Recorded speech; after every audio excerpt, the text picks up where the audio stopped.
நண்பர்கள் அனைவருக்கும் வணக்கம். வாழ்க்கையில் நம்ம சந்தோஷமாக இருக்கிறதுக்கும் இனிவரும் காலங்கள் நமக்கு சிறப்பாக அமையறதுக்கும் நம்முடைய செயல்பாடுகள் தான் காரணம் அப்படின்றது நம்ம எல்லாருக்கும் அறிஞ்சது தான். நம்ம எல்லாருக்குமே தெரியும். அஃப்கோர்ஸ் அதுதான் உண்மையும் கூட. இருந்தாலும் நம்முடைய செயல்பாடுகள் தவிர்த்து நாம் வாழ்க்கையில் சிறப்பாக இருக்கணும், வாழ்க்கையில் சந்தோஷமாக இருக்கணும் அப்படின்னாலும் நம்மளை சுற்றி இருக்கிற நபர்களோட செயல்பாடுகளும் காரணம் அப்படின்னு சொன்னால் நீங்கள் நம்புவீங்களா? மேக்ஸிமம் நம்புவீங்க தான் நினைக்கிறேன்.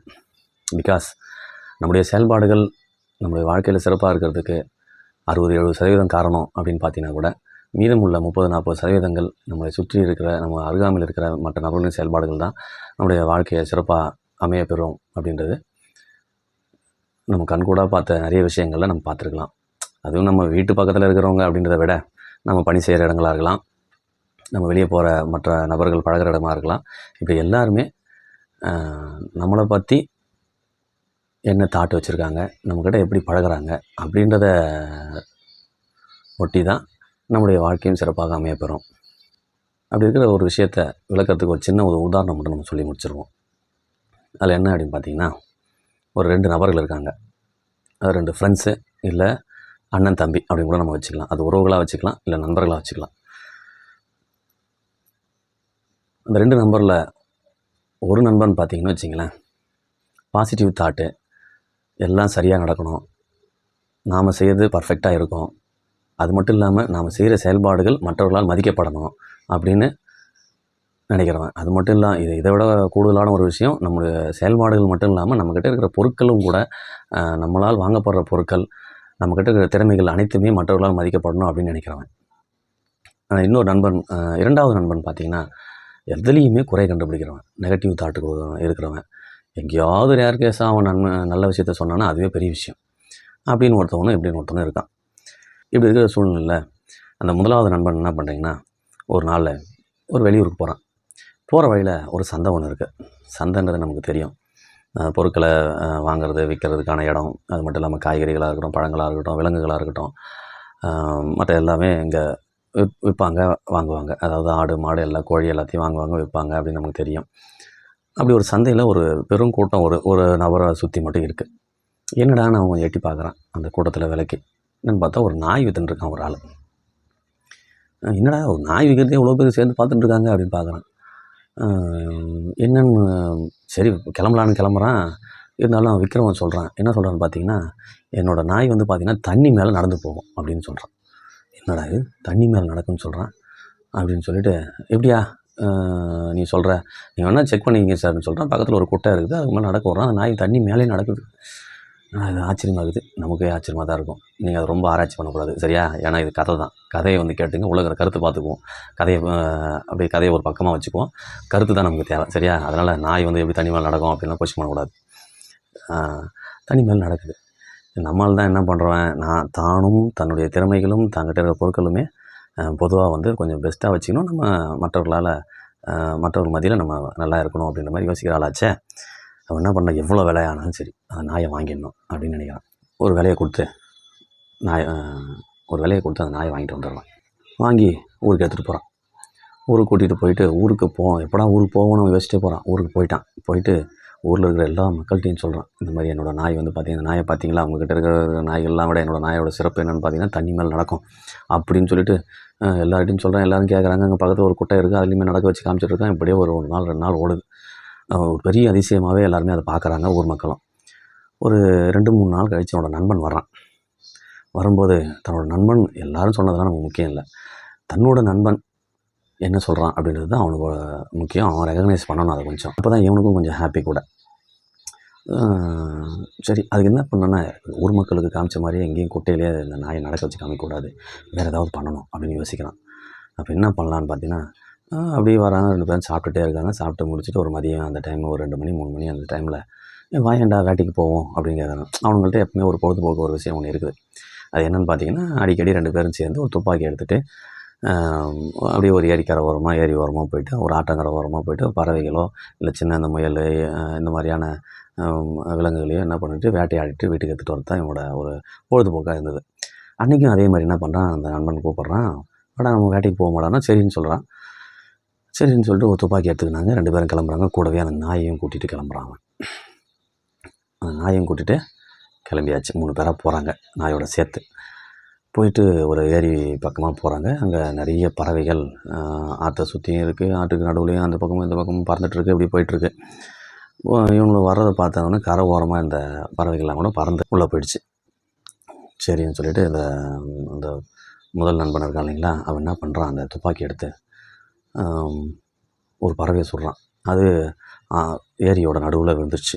உடனே இன்னொரு நண்பன், நான் எப்படியாவது போய் எடுத்துகிட்டு வரேன். டேய் நீ இருடா, நீ எதுக்கிட்ட போகிறேன், அதுக்கு வேறு ஒரு வழி இருக்குது அப்படின்னு சொல்லிட்டு உடனே தான் கூட கொண்டு வந்த அந்த நாயை அவுத்து விட்றான். நாய் என்ன பண்ணுது, அதை போய் எடுத்துகிட்டு அப்படின்னு சொல்கிறான் நாய்கிட்ட. நாய் என்ன பண்ணுதுன்னா, ஏரியில் மேலே தண்ணி மேலே வேகமாக தண்ணி மேலே நடந்து போயிட்டு அந்த பறவையை அப்படியே வாயால் கவ்வி எடுத்துகிட்டு வருது. அந்த 2வது நண்பன் எதுவுமே பேசலை, அப்படியே அமைதியாக பார்த்துட்டே இருக்கான். அதுக்கடுத்து இன்னொரு பறவையை சொல்கிறான் இவன். அந்த பறவையும் போயிட்டு எடுத்துகிட்டு வருது. இப்படி 2, 3, 4, 5ன்னு ஒரு 5, 6 பறவை சொல்கிறான். ஒவ்வொரு பறவையும் போயிட்டு எடுத்துகிட்டு வருது. அந்த நாய் தண்ணி மேலே நடந்தே போய் வருது. தண்ணி உள்ளே முழுகலை அது. சரி, எடுத்தாச்சு. ஒன்று இருட்டி போச்சு. மாலை 6 மணி 7 மணி ஆகி போச்சு. கிட்டத்தட்ட சூரியன் மறைய நேரமாகி போச்சு. அந்த 5, 6 பறவைகள் எடுத்து ஒருத்தனோட நான் கொண்டு வந்த அந்த பையில் போட்டுக்கினானுங்க. 2 பேரும் போட்டு எடுத்துகிட்டு நாயையும் கூட்டிகிட்டு கிளம்புறானுங்க. கிளம்பி கொஞ்சம் தூரம் நடந்து போயிட்டே இருக்கிறாங்க ஊரை நோக்கி. இப்படி போயிட்டே இருக்கும்போது, என்னடா இது, நண்பன் பார்த்தான், தண்ணி மேலே நாய் நடந்து போச்சு, அதை எடுத்துகிட்டு வந்தது, பறவைகள் எடுத்துகிட்டு வந்து, ஆனால் இது வரைக்கும் அவன் எதுவுமே சொல்லலையே, என்னடான்னு யோசிக்கிறான். சரி, இருந்தாலும் நாமளே கேட்போம் அவன் என்ன சொல்கிறான்னு அப்படின்னு சொல்லிட்டு கேட்குறான். என்னடா, என் நாயை பார்த்தியா, எப்படி பறவைகளை சுட்டால் தண்ணி மேலேயே நடந்து போயிட்டு பறவைகளை எடுத்துகிட்டு வந்து பார்த்தியா, உனக்கு என்னடா தோணுச்சு அப்படின்னு கேட்குறான். கூட இருக்கிறவன் சொல்கிறான், இப்போ நாமளாக தான் என்ன சொல்லியிருப்போம், அட்லீஸ்ட் ஆச்சரியமாவது பட்டிருப்போம், பெரிய அளவு குறை சொல்ல நமக்கு தெரியலனாலும் சரி. ஆனால் அவன் கூட இருக்கிற என்ன சொல்கிறானா, ஆமாண்டா, உன்னோட நாய்க்கு நீச்சல் தெரியாதா, நீந்த தெரியாதா, ஏன் தண்ணி மேலே நடந்து போகுது அப்படின்னு கேட்குறான். இது கேட்டு கூட இருந்தால் நமக்கே எப்படி இருக்கும். கூட இருந்த ஃப்ரெண்டுக்கு என்ன பேசுறதுன்னு ஒன்றுமே புரியல. நாய்க்கு நீச்சல் தெரிவதை விட, அதாவது தண்ணியில் நீந்துவதை விட தண்ணியில் மேலே நடந்து போகிறது எவ்வளோ அபாரமான திறமை அதுக்கிட்ட இருக்குது. அதை நினச்சி நீ பாராட்ட வேணாம், அட்லீஸ்ட் ஆச்சரியமாவது பட்டுருக்கலாம் இல்லையா. அது கூட படாமல் உங்கள்கிட்ட எவ்வளோ பெஸ்ட்டான திறமைகள் இருந்தால் கூட அதில் இருக்கிற குறைகளை மட்டுமே காண்ற உன்னை சுற்றிய உறவுகள் இல்லை நண்பர்கள் கூட இருக்கலாம். பொதுவாக அதில் அதிகமாக நண்பர்கள் இருக்கிறதுக்கு ரொம்ப ரேர் கேஸ் தான். மற்ற நபர்கள் அது யார் வேணாலும் இருக்கலாம். உன் நிறைகளை காணாமல் உன் குறைகளை மட்டுமே காண்ற நபர்கள்கிட்டேருந்து என்றைக்குமே என்ன பண்ணுங்கள், கொஞ்சம் தள்ளியாவது இருங்க. முற்றிலும் நீங்கள் விலைக்கு இருக்கிறது விலைக்கு இல்லாமல் போகிறது அது அவங்களோட தாட்டை பொறுத்து தான். அதில் நாங்கள் சொல்கிறதுக்கு எதுவும் இல்லை அப்படின்னு தான் நான் நினைக்கிறேன். இப்படிப்பட்ட நபர்கள் இருக்காங்க. இன்னும் எளிமையான ஒரு சின்ன உதாரணம், எப்படிப்பட்ட நபர்கள் இருக்கணும் அப்படின்றதுக்கு ஒரு உதாரணம் சொல்கிறேன் பாருங்கள். ஃபார் எக்ஸாம்பிள், இப்போ நான் பணியாற்ற பள்ளி, அந்த பள்ளியில் ஒரு தமிழாசிரியர் இருக்கார், சின்னதுரை சார் அப்படின்னு சொல்லிட்டு. அந்த தமிழாசிரியருக்கு கடந்த வாரம் பிறந்தநாள். அவருக்கு வாழ்த்து சொல்லி ஒரு தகவல் சொல்லலான்னு பார்த்தேன். இந்த காணொலி மூலியமாகவே அவருக்கு நான் வாழ்த்துக்களை தெரிவிச்சிடுறேன். பொதுவாக தமிழ் படித்தவங்களே அப்படி இருக்காங்கன்னு நான் நினைக்கிறேன். ஏன்னா இதுக்கு முன்னாடி நான் பணியாற்ற பள்ளியில் நந்தினின்னு ஒரு அம்மா, தமிழ் ஐயா, ராஜா சார், அப்படி இல்லைனாலும் சில நபர்களும் இருக்காங்க, ரெக் சார், இந்த மாதிரி நிறைய நபர்கள் இந்த மாதிரி இருக்காங்க. இவர் இப்போ நான் சொல்கிற தமிழ் ஐயா சின்னதுரை சார் என்ன ஸ்பெஷல் அப்படின்னு பார்த்தீங்கன்னு வச்சிங்களேன், அவருக்கு வாழ்த்து சொல்கிறது மூலயமா நான் சொல்ல வரேன். நம்ம பணியாற்ற சூழலில் எப்படிப்பட்ட நபர்கள் இருக்கணும் அப்படின்றதுக்கான மிகச்சிறந்த உதாரணம் எங்கள் ஐயா. அப்படி என்ன சார் அவர் நல்ல ஒரு பெஸ்ட்டான சார் அப்படின்னு நம்ம பார்த்தோம் அப்படின்னு பார்த்திங்கன்னா, பெரிய அளவில் குறைகளே சொல்லாத ஒரு நபர். எப்படின்னு பார்த்தீங்கன்னா, இப்போ ஃபார் எக்ஸாம்பிள் எங்கள் வீட்டுக்கு அவரை நம்ம இன்வைட் பண்ணுறோன்னு வச்சிங்களேன். எங்கள் வீட்டுக்கு வாங்க சார், ஒரு நாள் இங்கே ஒரு ஃபங்க்ஷன் இருக்குது, வாங்க ஒரு நாள் வந்து போங்க அப்படின்னு சொல்லி இன்வைட் பண்ணுறோன்னு வச்சுங்க. அவர் வருவார், வரமாட்டார், அது 2வது பட்சம். வராருன்னே நம்ம வச்சுக்குவோம், சரிங்களா. சரி, வராருன்னா நம்ம பொதுவாக வீட்டுக்கு வந்துட்டாருன்னு வச்சுங்க. வீட்டுக்கு வந்தால் நம்ம பொதுவாக உபசரிப்போம் இல்லைங்களா, தண்ணி கொடுப்போம், ஒரு ஸ்வீட்டு, காரம், பழம் அப்படி ஏதாவது கொடுப்போம். இப்போ நான் எங்கள் வீட்டுக்கு வந்துடுறாருன்னு வச்சுக்கேன், நான் அப்படி ஏதாவது கொஞ்சம் இனிப்பும் கொஞ்சம் ஒரு பழ வகையும் வைக்கிறேன்னு வச்சுங்க. அந்த இனிப்பு கொஞ்சம் அது கெட்டு போயிருக்குன்னு வச்சுங்க, கொஞ்சம் ஏதோ அதனோட சுவையில் கொஞ்சம் மாற்றம் இருக்கும். நம்ம கெட்டு போச்சுன்னா மாற்றம் இருக்கும், நமக்கு தெரியும் இல்லைங்களா. இப்போ தமிழையாவுக்கு நம்ம கொடுக்குறோன்னு வச்சுங்க, அதை சாப்பிட்றாரு.